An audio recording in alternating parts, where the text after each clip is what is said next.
So you're looking to get some files printed. Whether you're a wedding photographer, whether you're a nature photographer, whether you're just a regular everyday photographer, you want to get some images printed. And you've had problems or you've heard horror stories. What are 5 things that you can do in 2024 to get the best quality prints from your digital files? Now, this will apply whether you're a professional or whether you're an amateur. These are 5 things that you can do. Okay, maybe a few extra. I always throw in a couple extra that you can do to get the best images. So, who am I? My name is Mike Patterson. I'm a professional, full-time photographer located here in Southern Alberta, Canada, and I've been doing this for over 38 years. Well before there was all these social media influencers out there, I was actually out taking pictures and making a living from it. Not only am I a professional photographer, but I run a full-service photo lab where I print for clients, around the world, whether they're amateurs or whether they're professionals, whether they're clients of photographers or whether they're the photographers themselves. And I print thousands of prints a day for these people. And these are things that I've noticed over the last little while that going into 2024 that you can look at, that you can address to get the best quality prints possible. They're in no particular order. Well, okay, maybe they're in the order that annoys me the most, but let's get into it. Number 1 is the signature on the digital file. And I don't care, again, if you're a professional or if you're an amateur.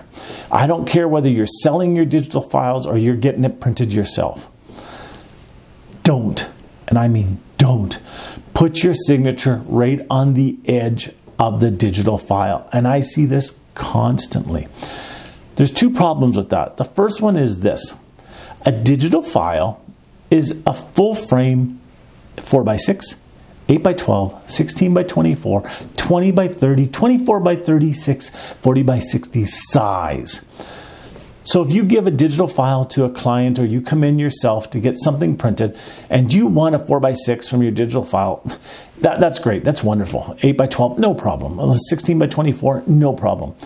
But if you or your client comes in and says, oh, I don't want a 16x24, I want a 16x20, we need to crop some of the file off. So guess what? You're going to lose some of your file. If that's where your signature is, or that's where the signature of the photographer that you bought the pictures from is, something's going to get cut off. And I see constantly a beautiful signature of John's Photography. And everything's cut off except for the EFI, the HY, or is it PA, or something is cut off and it looks horrible. So make sure your signature is in far enough. If you're doing it, I strongly suggest you crop the files to the size that you want printed, or if you're giving them to a client, find out what size they want printed, crop the files and give them with the signature on those particular file sizes. So it can be further out on one print, further in on another print. The next thing, and I'm going to address it more in point number 2, but that is don't put your signature right on the edge of the picture. When we print, we need what's called bleed room. And bleed room takes a few forms. First of all, if we're cropping the file, we lose a little bit of the file. Then when we print it, the printer loses a little bit of the file. Then when we trim it, we lose a little bit of the file. And then when we frame it, we lose a little bit. And every time that you lose a little bit, if your signature is right on the edge, every time you lose a little bit, you lose a tiny bit of your signature. So make sure your signature is in far enough so that when it's printed, when it's cropped, when it's framed, when it's trimmed, whatever is done to it, that the signature is not cut off. Now that leads us into point number 2, which is exactly the same thing, but only regarding where the people are located. And I see this constantly. Photographers cropping their photos so that the people are right on the edges, and then they come in and they say, yeah, I want an 8x10 of this. Well, who don't you like in the picture? Because somebody has to be cut out. Because this would work great as an 8x12, but you want an 8x10. And it will not work as an 8x10 without cropping somebody off. So who do you want to lose? Or worse yet, and this annoys me to no end. At the top of the heads, photographers crop the files so that they're right tight to the top of the frame. Then when it's printed, they lose a little bit. Then when it's trimmed, they lose a little bit. Then when it's framed, they lose a little bit. And all of a sudden, half of the head's missing. So make sure when you're cropping the files that you're leaving extra room, what's called bleed room, so when all of it's handled and everything, that it looks good. All right, point number 3 is a break off of point number 2 as well. And this one's a big one. Don't crop your files to stupid sizes. Okay, I'll relax now. I get this constantly. People crop their files so they're really skinny and they're really long, and they come in and they say, I want an 8 by 10 from it. Well, an 8 by 10 only works for part of the file. The rest is going to get thrown away. Or worse yet, the client comes in. Yeah, I told the photographer I wanted these as 8 by 10s. They gave me this file. The file's this long, it doesn't work. Make sure you're not cropping your files to stupid sizes if you or your clients don't want them printed to those sizes.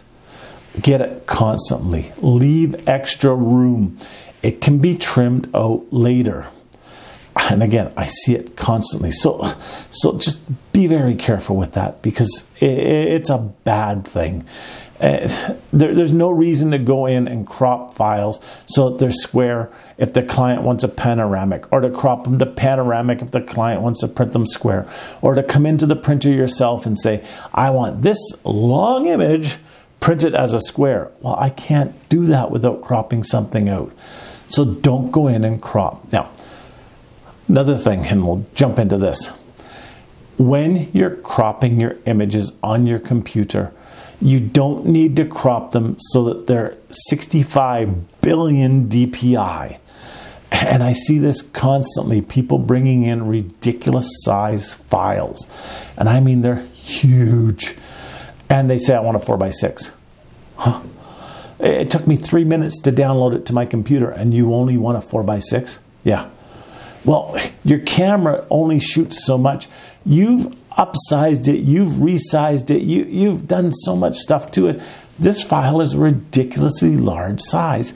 You don't need to do that. Oh, well, I was told that bigger is better. No. There's a limit to that. Best thing you can do when cropping an image is crop it to the print size that you want it printed, leaving some bleed room, making sure your signature's in a little bit, at 300 DPI. And that's it. It can be a little bit less, it can be a little bit more, but 300 is the magic number. And if you don't believe that, come into my studio. I have a book here that I have printed images from stupid low resolution to stupid high resolution. And you can see the difference when it's really low. You can't see the difference when it's really high. In the middle, it's very, very little difference. Around 300, it's almost impossible to tell if it's been printed at 275, 300, or 315. So, yeah. Okay, I'm relaxing again. I'm relaxing. Print size at 300 DPI. Next thing. I am probably going way over 5 here. Watch for stupid low resolution files. And I get this constantly. Don't email a file to a client, or worse yet, text a file to a client and expect them to be able to get a good quality print when it's been downsized. Or send it to a friend, or send it to yourself. I get that so often. I don't understand this. People will be on their home computer and they will Facebook message themselves the file, and then come in here and say, it's on my phone on Facebook Messenger. Can I just send it to you? No, it's low resolution. Oh, sorry, I'm trying to relax. It is a Christmas season. I'm trying to be peaceful here. Low resolution is even worse than stupid high resolution. I get some really bad quality images. If you're a photographer, if you're coming in with your own stuff, put it on a USB stick. Don't put it on your phone. Bring the USB stick in at the print size that you want at 300 DPI to the place that you're having it printed, and be done with it. Don't try to send it to yourself on your phone and try to store it in this. And just as bad is putting it on your cloud storage, because a lot of cloud storage stores it at low resolution. So be very careful with that as well. Peace. Quiet. Okay, let's get into the next one. This one's a really bad one, but it comes in two areas here. Pick a media that works with the image that you're having printed. And the bad part about this is that if you're going to the wrong place to get your images printed, if you're going to your local drugstore or your local discount store, or worse yet, having them printed from a company online, you don't get much help. You don't get much or any input as to what's going to make your image look good. So find yourself a good lab to go to and then pick the media that's going to work with that image. Perfect example. I do not recommend people pictures printed on metallic paper or on metal. They look horrible. They look artificial. They just don't look good. Likewise, a fine art picture may look amazing printed on watercolor paper, but a really sharp image of a car or an animal printed on that same watercolor paper may look horrible. So pick the media that is going to give you the best quality image for that picture. It may not work with every picture. If you change the type of pictures that you shoot, you may have to do different media when you're printing. So for instance, if you shoot wedding, maternity, boudoir, but you also shoot automobile pictures, you're not going to print the weddings, the maternity, the boudoir on the same media that you're going to print your automobile pictures on. Because you don't want sharp, contrasty wedding pictures, but you do for cars. You don't want a sharp, contrasty, slapped in the face maternity picture, but you do with your cars. And likewise, you don't with your car pictures when it's soft, muted tones, but you do with your maternity pictures and stuff. So you need to make sure that you're selecting the right media. And that brings me to the next point, which I already touched on a little bit. Find a lab that you can trust and use that lab. A local lab that you can talk to, that you can go to, not a drugstore, not a department store, but a small lab where the people you talk to are the same people that are doing the printing for you. Because there's nothing worse, and I mean there's nothing worse, than going into a drugstore or a discount place and finding that the person you talked to yesterday is now in McDonald's, or the person you talked to yesterday is now working in cosmetics, and you don't have the person that you talked to that told you this it's just a nightmare. So go to a good lab, maybe a small one-person operation, a mom-and-pop operation, that you can go in and talk to the professionals there that know photography, that know printing, and that you can get it done, well, correctly. And support them. Get to know them. Okay, the next thing, and yes, I know I'm going over 5. Color correcting your images or density correcting your images. Don't go overboard. If you bought a monitor, if this monitor cost you $5,000, it is not color balanced unless you bring it back to your studio, to your home, and balance it.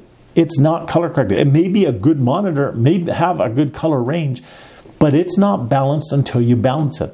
So don't go overboard on correcting your images, thinking that you have a balanced monitor. Send them in for printing, and then when you get them back, go, ooh, the lab screwed up because everybody's blue. No, you corrected thinking that your monitor was correct. You sent them to the lab, and it's not balanced. So what can you do to balance it? Well, the best thing is to go out and buy a monitor calibration system, but it's a lot of money.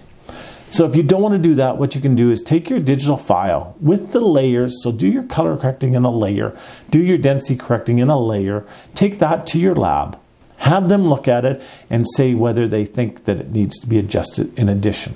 They may charge you a little bit for this. Go for it. Have them do a test image or a test strip so that you can compare it to what your monitor is and see where your monitor is. Does it fall to the blue side or to the yellow side? Is it light or is it dark? Do all that and you'll get much better pictures. I'm going to stop now. I could keep going on. I could do 105 of these things. But those are some things that will help you get the best pictures in 2024. So get out there, take some amazing pictures, get them printed, and enjoy your prints. And we'll talk to you next time. Bye-bye now.